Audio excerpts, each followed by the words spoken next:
கடலூரில் லாரியும் பேருந்தும் நேருக்கு நேர் மோதிக்கொண்ட விபத்தில் பேருந்து நடத்துனர் உட்பட 15க்கும் மேற்பட்டோர் படுகாயமடைந்தனர். கடலூரிலிருந்து அதிகாலையில் தனியார் பேருந்து ஒன்று சுமார் 30 பயணிகளுடன் விருத்தாச்சலம் நோக்கி வந்து கொண்டிருந்தது. அப்போது வடலூர் சபை பேருந்து நிலையம் அருகே பேருந்து வந்தபோது எதிர் திசையில் வந்த லாரி எதிர்பாராத விதமாக பேருந்து மீது நேருக்கு நேர் மோதி விபத்துக்குள்ளானது. இதனால் பேருந்து மற்றும் லாரியின் முன்பக்க கண்ணாடிகள் உடைந்து முழுவதும் சேதமானது. மேலும் பேருந்தில் பயணித்த நடத்துனர் உட்பட சுமார் 15க்கும் மேற்பட்டோர் படுகாயமடைந்தனர். பின்னர் விபத்து குறித்து தகவல் அறிந்து வந்த வடலூர் காவல்துறையினர் படுகாயமடைந்தவர்களை மீட்டு 108 ஆம்புலன்ஸ் மூலம் மருத்துவமனைக்கு அனுப்பி வைத்து விசாரணை மேற்கொண்டு வருகின்றனர்.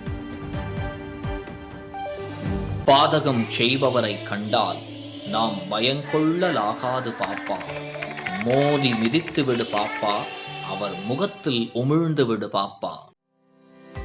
அண்மை செய்திகளை உடனுக்குடன் தெரிந்து கொள்ள இணைந்திருங்கள் இயம்நாடு தொலைக்காட்சியுடன்.